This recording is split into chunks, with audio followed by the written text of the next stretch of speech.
Saya ambil contoh yang palsu misalnya. Anda bisa temukan ini di kitab Ibnu Majah. Kalau punya kitabnya Sunan Ibnu Majah jilid pertama halaman 421, atau di Sunan Al-Baihaqi Syu'abul Iman jilid ketiga halaman 387, atau kalau Anda memiliki kitab Silsilah Al-Ahadits Ad-Dha'ifah karya Syekh Muhammad Nasiruddin Al-Albani, Anda bisa temukan di nomor hadis 2132. Baik, riwayat ini disampaikan oleh seorang bernama Ibnu Abi Sarba. Beliau mengatakan menerima dari Ibrahim bin Muhammad, beliau menerima dari Muawiyah bin Abdullah bin Ja'far, disampaikan dan disandarkan pada sahabat Ali bin Abi Thalib. Alhamdulillah. Hadisnya barangkali sangat populer, pernah Anda dengar. Idza kanat lailatun nisfi min Sya'ban, jika telah tiba malam pertengahan bulan Sya'ban, atau malam atau di hari pertengahan Sya'ban, faqumu lailaha, maka hidupkan malamnya dengan banyak menunaikan salat, wasumu naharaha, dan siangnya lakukan dengan puasa.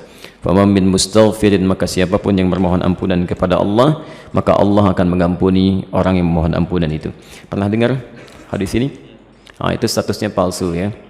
Hadisnya palsu. Hadisnya palsu. Cacat palsunya ada pada seorang bernama Ibnu Abi Sarbah, orang pertamanya.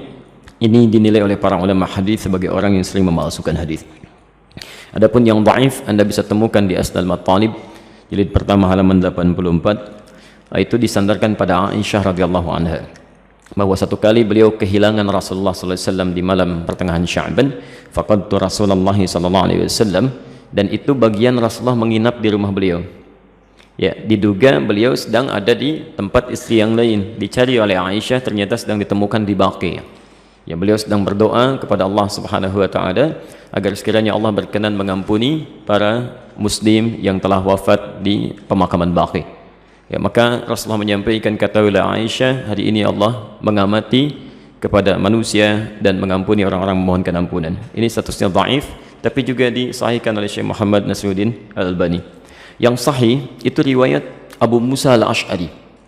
Abu Musa Al-Ash'ari Anda bisa temukan di Silsilah Al-Hadits As-Sahihah, alhamdulillah, karangan Syekh Muhammad Nasiruddin Al-Albani, nomor hadis 1144. Ini yang sahih, yang kalimatnya juga singkat ya, bahwa Nabi SAW menyampaikan Allah Subhanahu wa ta'ala mengamati, bahasanya mengamati ya, kepada hambanya ya, di malam pertengahan Sya'ban ya, di malam pertengahan Sya'ban, dan mengampuni yang memohon ampunan sekalipun sebanyak bulu domba di sekuk kalem.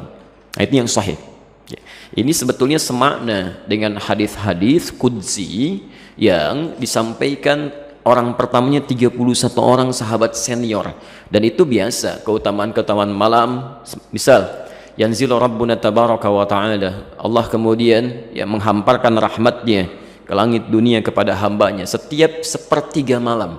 Itu tiap hari itu ya, sepertiga malam ya. Maka Allah kemudian berfirman, faqala ya ibadi, hambaku, siapa yang memohon kepadaku aku akan berikan, siapa yang meminta aku akan kabulkan, faman istaghfara liya, dan siapa mohon ampunan faghafartu lahu, aku ampuni dia. Itu tiap hari, tiap hari. Jadi kalau Anda nggak minta itu rugi, dan hadisnya qudsi ya. Dan khusus untuk malam Sya'ban hadisnya berbeda, seperti tadi kami sampaikan dari Abu Musa Al-Ash'ari, itu dimulai di malamnya. Kalau tiap hari di penghujung malam. Nah, jadi ini yang sahih. Dan amalannya Nabi tidak menyebut spesifik. Karena itu sahabat itu banyak beramal saja ya. Ada yang kemudian salatnya qiyamul lail, yang tahajud ya. Ada yang banyak beristighfar, macam-macam. Dan tidak ada amalan spesifik. Nah, jadi kalau misalnya ada amalan-amalan spesifik menunjukkan di malam itu ya, itu sesungguhnya hadis-hadis yang disepakati oleh para ulama itu hadis palsu. Misal hadis yang mengatakan bahwa bangun di malam Sya'ban, tunaikan salat sekian rakaat, dibacakan dengan qul huwallah di awalnya dan sebagainya. Itu saking palsunya hadis itu, di kitab hadis palsu aja nggak ada. Ya, saking palsunya itu nggak ada. Ya. Itu dimunculkan kemudian dan disandarkan pada tabi'in bernama Khalid bin Ma'dan yang hidup di Damaskus pada saat itu. Beliau tidak melakukan itu. Beliau hanya menunaikan salat-salat sunnah malam, gitu ya. Qiyamul lail, tahajud, itu yang ditunaikan. Cuman orang salah menduga, gitu ya.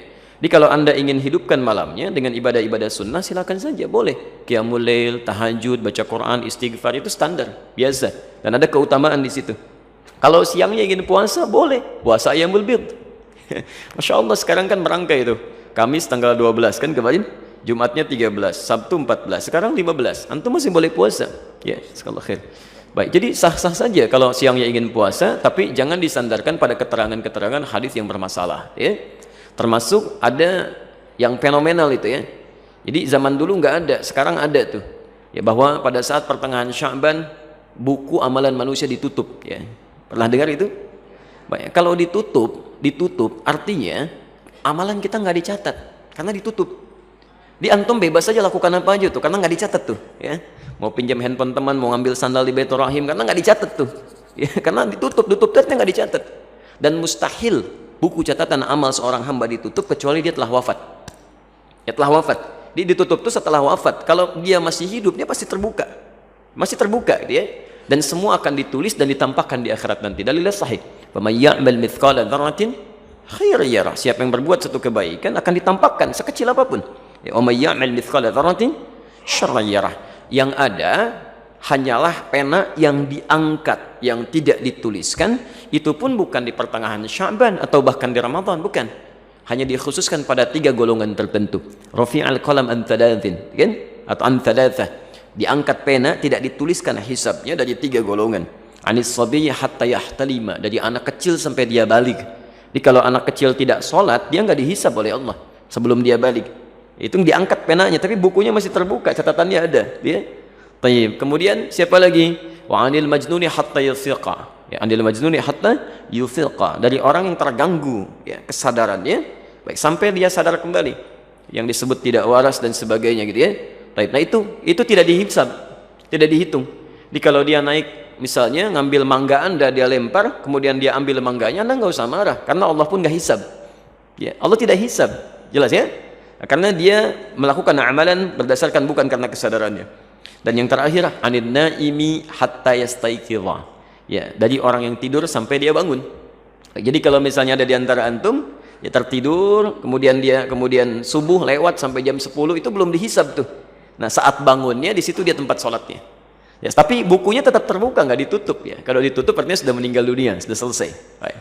Dan tidak ada kerjaan malaikat nutupin buku dibuka lagi itu ya. Tolong tanyakan kapan ditutupnya, kapan dibukanya tuh. Oke. Jadi itu diantara amalan-amalan yang barangkali penting untuk disampaikan. Jadi tidak sepenuhnya keliru juga beramal di pertengahan Sya'ban, tapi juga tidak sewajarnya jika kita melakukan amalan yang tidak pernah ada dalilnya, ya sekaligus juga tidak ada ketentuan dan contohnya, itu barangkali yang coba kita hindari. Kalau beramalnya silahkan karena tuntunan umumnya ada, hadisnya dan sebagainya. Tapi amalan-amalan sunnah yang memang pernah diajarkan dan dicontohkan untuk dilakukan. Saya kira jelas ya.